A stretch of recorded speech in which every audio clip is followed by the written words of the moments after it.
So Jade's cleaning up the mess he made, and he picks up a bowl or whatever that is, and some way it triggers. It makes him think about the Ankui, the that little den there with the kids there when he looked up and saw the roots or whatever, and so then like he has an epiphany.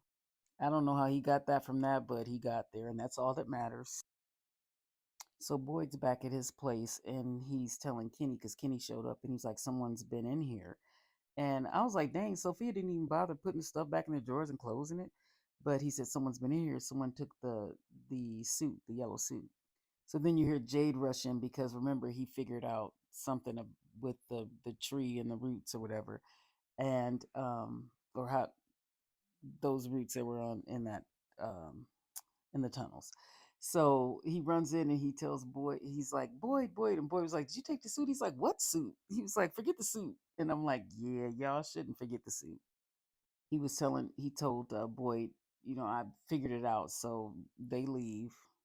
Here's Sophie again going to somebody. She's wreaking all this havoc behind everybody's back and nobody's paying attention. So she comes walking into Tabitha's house. Weirdo. She goes to the kitchen and starts smelling cups. And then she gathers all of Ethan's drawings. So the next scene we see is Tabitha trying to calm Victor, and she's telling Victor and Ethan that they won't be alone. They'll never be alone again, or he'll never be alone again. And that how much his mom loved him and she wanted to get him out of there, but she's back there. So she will help get them out. Victor seems to be buying it.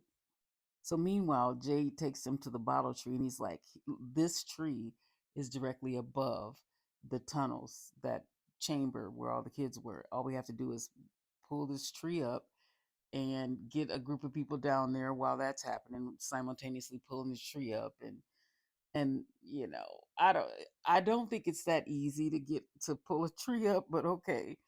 But Kenny was like, this could work, and so I mean, Jade's I guess the engineer or whatever he does, so he was talking about leverage and stuff. So okay, sure, let's say that would work. And Boyd shut it down again. He said, "What about Plan B?" And he's like, "What?" He said, "I've been doing all this. I came up with this master plan, and you want a Plan B?" So I think he said, "Fuck you" to Boyd. He said something, and they were both. It was mutual, and Boyd walked off. Then he hears Kenny calling him. He's like, "Oh, I'm over here." But then Kenny shows up in front, and he's like, "Hmm." Kenny gets shot. He runs over to Kenny, and then he looks over and he sees Jade, Tabitha, and Donna all shot, just laying there. And then he sees his wife. Because remember, he shot her. And of course, poof, none of it's there. None of it happened. Now we got poor Henry I think he's at his wife's and his daughter Eloise's little tombstones, and he's talking to him, trying to figure out how to get him back, or how to get back to that place, his hallucination, which he's confused now what's real and what's not. He wakes up, he's in the hospital, room, and the music is playing.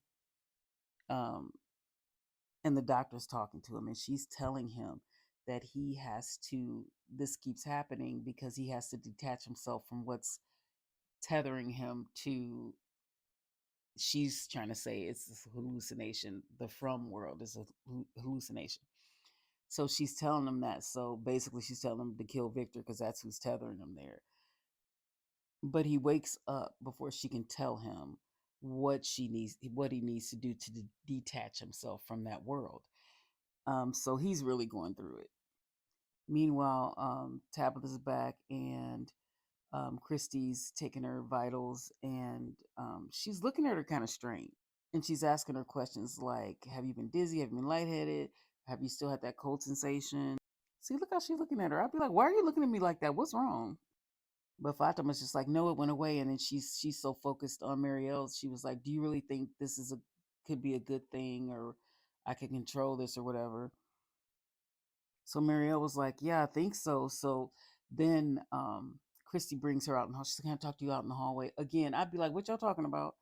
But she's like, "Can I talk to you out in the hall?" And she told her Fatima's like vitals are really low, like her blood pressure was extremely low, her heart rate was extremely low. She was like, she Tabitha medically Tabitha should not be alive right now. So I'm like, dang, what's going on?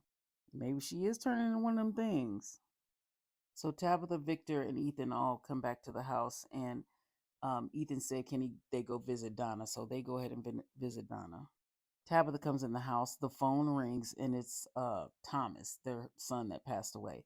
And she knows it's not. And she's like, "What do you want?" And he says, "Come to the RV, or else I'll hurt Ethan and Julie." So Boyd's back at the sheriff's station, and Father Khatri is telling him he's mad. He's like, "I'm not talking to you." But anyway, he's Father Khatri tells him, "You're shooting down all of Jade's ideas because you're still stuck on the fact that you killed your wife.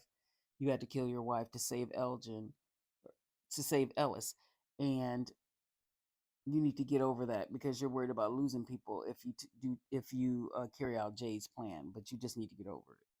So Tabitha's at the RV, and the man in yellow is behind her. I'm like, what is about to happen?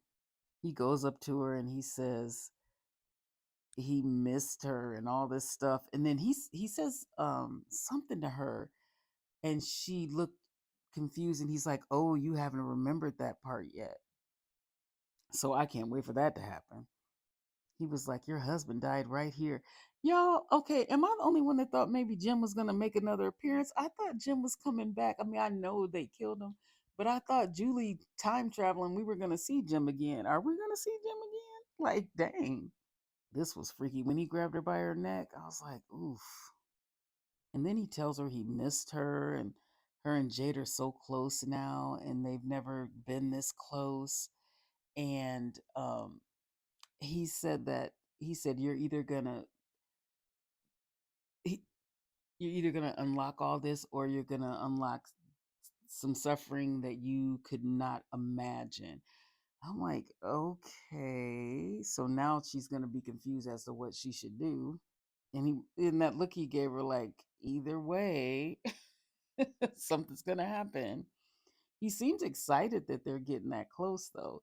I was thinking he didn't want them to, but now it's almost like hearing him speak is like this game they've been playing all their lives. And he loves it. So then he walks into the woods, and that was the end of the episode. So there's 2 episodes left, and I cannot wait.